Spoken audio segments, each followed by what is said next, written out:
Meanwhile, my op-ed today over at HartmannReport.com is about the Civilian Climate Corps. I mentioned this a couple days ago, kind of in passing, and wrote an op-ed about it yesterday. It's at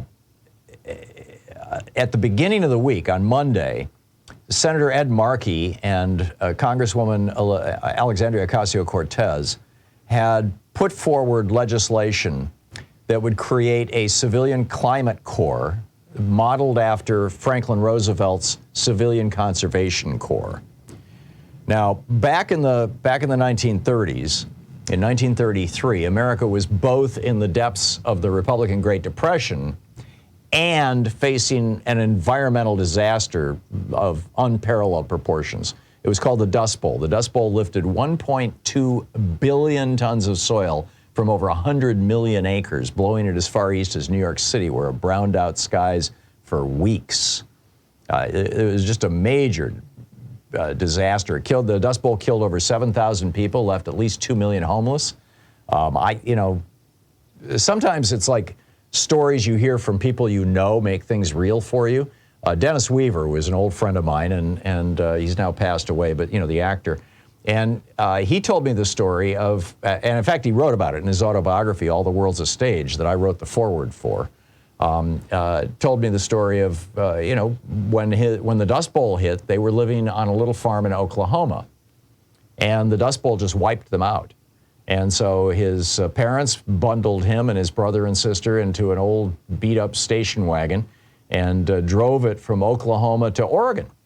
They ended up right here in Oregon, where the family, and Dennis was a child at the time. He was 8 or 10 years old, something like that, maybe 12.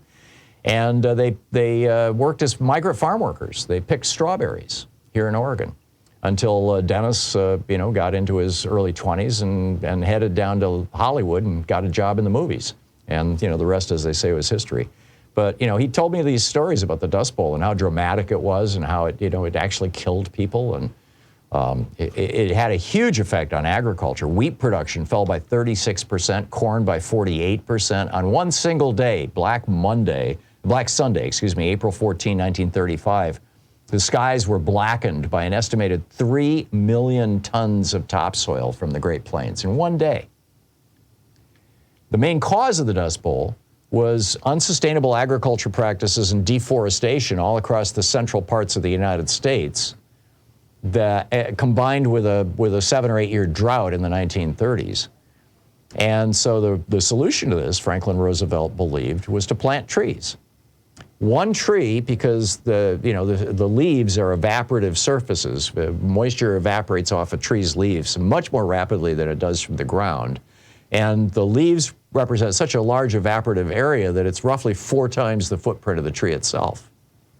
So the trees promote what's called water cycling. They draw water from deep under the earth up through the roots, up into the trunk and ultimately into the leaves, and then that water evaporates out of the leaves and forms clouds and downwind rain. So that stops the drought, number one, and number two, the trees serve as a windbreak, so they stop the blowing of the dust.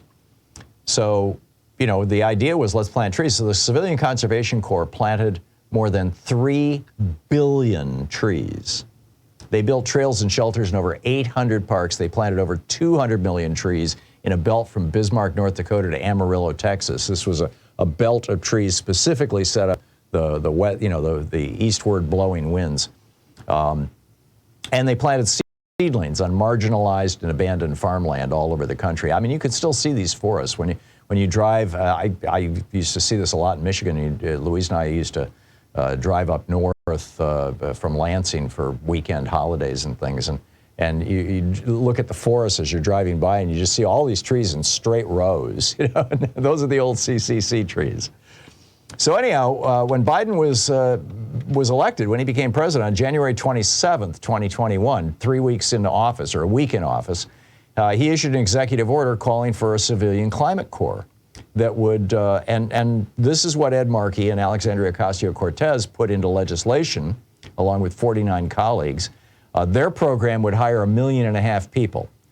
Now, that has no chance in Congress right now because Republicans control Congress, and Republicans don't give a rat's ass about the climate. In fact, they want to take more money from from fossil fuel billionaires and the fossil fuel industry, so they will do everything they can to stop anything, to stop climate change. So it's going to have to wait. But Biden rolled it out yesterday. He just did it. Now, he couldn't do the $1.5 million that the legislation envisions. He just doesn't have that kind of money in an executive budget that he can bring about by executive order. But he is, the program he is putting together, which will operate under kind of as a division of AmeriCorps, will hire 20,000 people. And you know, if you know a young person who would like to join, you actually get a paycheck. It's over at whitehouse.gov/ClimateCorps, C-O-R-P-S, climate, C-O-R-P-S. And of course, all the information is over at hartmannreport.com. The title of today's piece, America Gets a Civilian Climate Corps.